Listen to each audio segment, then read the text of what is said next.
क्या तुम्हारा मन कभी शांत होता है? रात भर करवटें बदलते रहते हो, नींद आती ही नहीं। काम के बीच में अचानक कोई रैंडम सा विचार दिमाग में घुस आता है और फोकस टूट जाता है। मन है ही ऐसा चंचल, सोच रुकती ही नहीं और हम अपनी पूरी जिंदगी बस इसी दिमाग के शोर में गुजार देते हैं। इसे ही कहते हैं मंकी माइंड। और यह समस्या आज की नहीं, 5000 साल पुरानी है।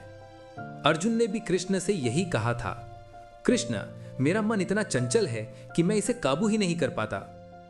कभी मन भूत में भागता है, कभी भविष्य के डर में, कभी एक ही विचार बार बार घूमकर इतना बड़ा बन जाता है कि हम तनाव, चिंता और ओवरथिंकिंग में डूब जाते हैं। लेकिन कृष्ण का जवाब सीधा था, जैसे हवा को रोकना कठिन है, वैसे ही मन को रोकना भी। परंतु अभ्यास और वैराग्य से मन को वश में किया जा सकता है। अब सवाल है, सॉल्यूशन क्या है? कृष्ण कहते हैं, अभ्यास प्लस वैराग्य। और सबसे पहला अभ्यास है अपनी श्वास पर ध्यान, ब्रेथ अवेयरनेस, श्वास का ज्ञान। कृष्ण ने भले नाम ना लिया हो, पर जब उन्होंने कहा योगस्था कुरु कर्माणि, यानी अपने मन को एकाग्र करके कर्म करो, उसमें ब्रीथ अवेयरनेस छुपा हुआ है। क्योंकि मन को एकाग्र करने का सबसे सरल और सबसे पुराना तरीका यही है, अपनी सांसों को देखना। रात को सोने से पहले बस सीधा लेट जाओ, ना कोई मंत्र, ना विजुअलाइजेशन, सिर्फ अपनी श्वास को महसूस करो, अंदर जाती हुई, बाहर आती हुई। जितना ज्यादा तुम सांस को देखोगे, उतनी ही तुम्हारे माइंड की स्पीड कम होने लगेगी। विचार शांत, मन शांत, और फिर नींद नहीं, सुकून मिलेगा। अब सवाल, ये इतना असरदार क्यों है? कृष्ण कहते हैं, समानम काले च प्राणम, यानी प्राण यानी ब्रीथ को स्थिर रखना ही असली योग है। जब सांसें स्थिर होती हैं, तब मन भी स्थिर हो जाता है। इसीलिए ब्रीथ ऑब्जर्वेशन कोई साधारण टेक्निक नहीं, ये एक आध्यात्मिक क्रिया है जो तुम्हें तुम्हारे असली स्वरूप से जोड़ती है।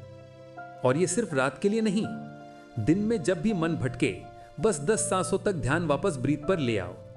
गुस्सा हो रहा है, चिंता हो रही है, फोकस टूट रहा है, बस रुक जाओ, गहरी सांस लो और छोड़ो।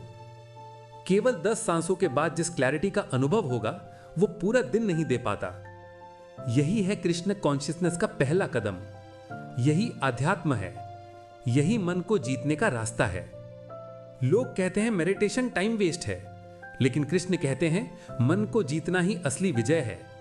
तुम दुनिया जीत लो, लेकिन अगर तुमने अपना मन नहीं जीता, तो तुम्हारी जिंदगी सिर्फ रिएक्शन बन जाएगी, एक्शन नहीं। जब मन शांत होता है, तभी फैसले सही होते हैं, तभी कर्म शुद्ध होते हैं, तभी इंसान अपनी असली क्षमता तक पहुंचता है। अगर तुम रात भर सो नहीं पाते, अगर विचार तुम्हें कंट्रोल करते हैं, तो समझो मन ने सत्ता ले ली है। कृष्ण ने उपाय दिया है, अपनी श्वास पर ध्यान, सोच का दरवाजा बंद और भीतर एकाग्रता जागृत। आज रात सिर्फ 5 मिनट कृष्ण के साथ, अपनी सांसों के साथ, और देखना तुम्हें नींद नहीं, सुकून मिलेगा। लेकिन मन शांत होने के बाद एक और चुनौती आती है, कंसिस्टेंसी की। तुम शुरू तो कर लेते हो, पर बीच में छोड़ देते हो। क्यों? कृष्ण इसके बारे में एक पूरा सेशन देते हैं। अगला संदेश, why you fail to be consistent, Krishna explains.